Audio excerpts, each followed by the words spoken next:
Today, we are going to take a closer look at a very unusual special edition pair of sneakers. Stay tuned. These are Nike's Air Force 1 Experimental Halloween, and they look quite out of the ordinary. Take a look for yourself.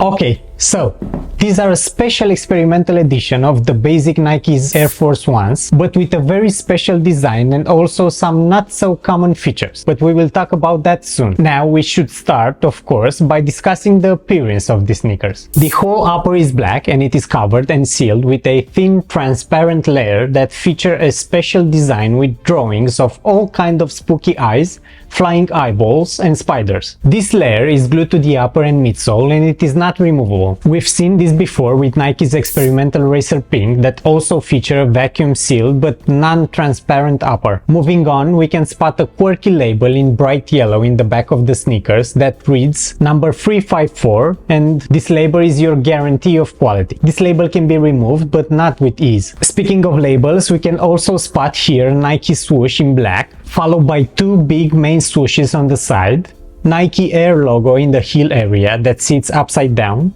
and another one embroidered on one side of the tongue, Air logo on the midsole, a Nike text on the toggle lace unit in the front, one more on the outsole, and the last one sits on the insole. Lots of Nikes. Speaking of the insole, this one features a big black spider and a text that I will let you decipher for yourself. It reads, "The AF experimental type design is based on oxygen mask used in the Nike Sports Research Lab."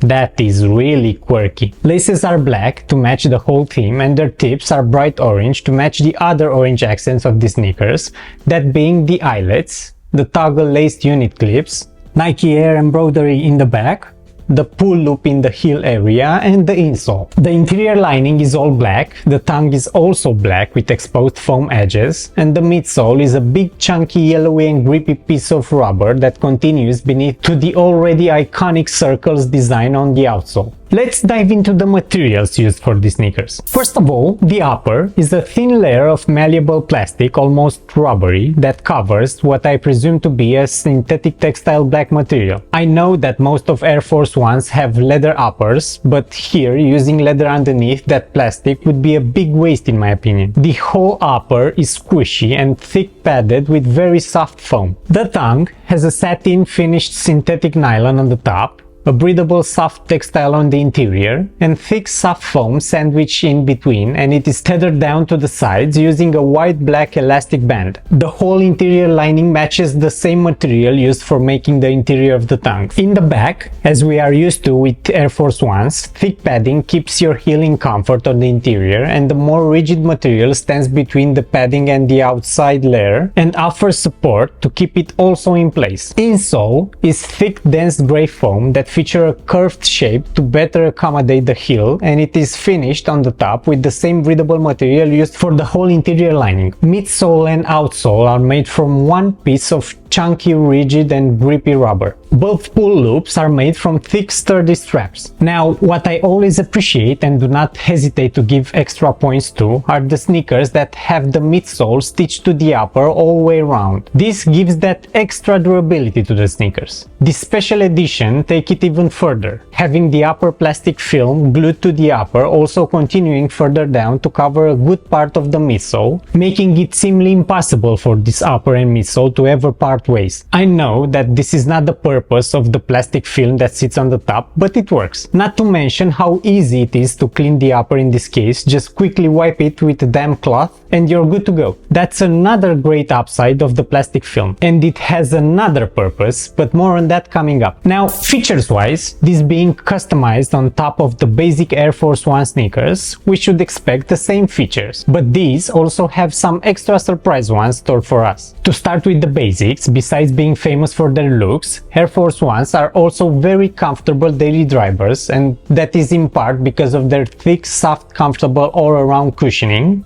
and also thanks to their famous Air midsole, composed of air-sealed chambers that give you that walking on clouds feeling every time you wear them. Of course, the wide, thick padded tongue together with the thick foam insole also contribute to the overall comfort a lot. The outsole rubber is grippy enough for everyday use, even in wet conditions. Also, having a set of 2 pull loops, this makes it easy to get you going in no time. A great feature that these sneakers have, opposed to the most basic Air Force Ones, is the presence of toggle lace units on top of the already existing classic lacing system, composed of an elastic cord with a locking clip and a securing cap. This allows you to wear your laces loose, to quickly hop in or out of your sneakers, but also securing them on your feet at the same time by pulling the elastic cord while keeping the locking clip in place and securing the cap at the end by clipping it to the cord itself. This action will quickly tighten the sneakers without having to mess with the laces, and also offers elasticity and comfort while wearing them. To undo them, you can follow the steps in a reversed order by unclipping the cap first and then pulling the locking clip up towards the cap, and then you are ready to get them off. That is a quite interesting system, and Nike is using this system as a permanent replacement of the classic lacing system on the new 2022 Nike Air Force One low sneakers. Unfortunately, what goes in terms of features in comparison to the classic Air Force Ones are the perforations in the toes area that were meant to keep your feet cool, being now covered by the upper plastic coating that wasn't punctured to match the holes beneath, so I don't know how this will manage to keep your feet ventilated on those hot summer days. Most of the basic Air Force Ones also have punch holes on the sides, which here are completely gone. Last but not least, maybe the most interesting feature of these sneakers is the glow-in-the-dark properties that the upper's plastic layer and the whole midsole and outsole possess. And that brings us to the second main purpose of the thin plastic layer that sits on the upper. Besides holding the creepy eyes design, this was the only way that the upper could glow in the dark, by gluing on top a material that has these properties. Of course, being a thin sheet and also glued on top of a darker material, this upper is considerably dimmer than the midsole that really shines even in not so dark environments. To make these sneakers glow, you will have to charge them in strong light beforehand, as these materials have a phosphorus kind behavior, and the way it works is by temporarily storing the daylight or artificial strong light and then radiating it back for a short period of time. Unfortunately, we all know how this kind of phosphorus material works, and these glow briefly before needing another charge. These will not glow for hours at a party or in a dark room with no strong light that can be captured by the glowing material. Instead, it will glow briefly before dimming gradually to a non-glowing state. Oh well.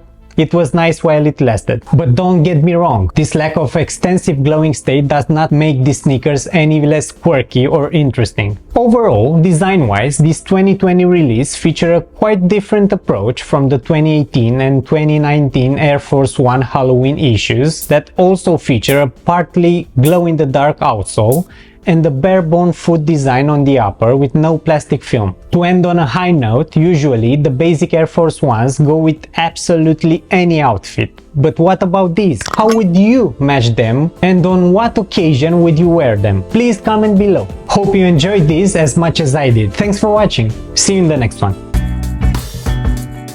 Across Alabama, I think that's where I fell in love with Louisiana.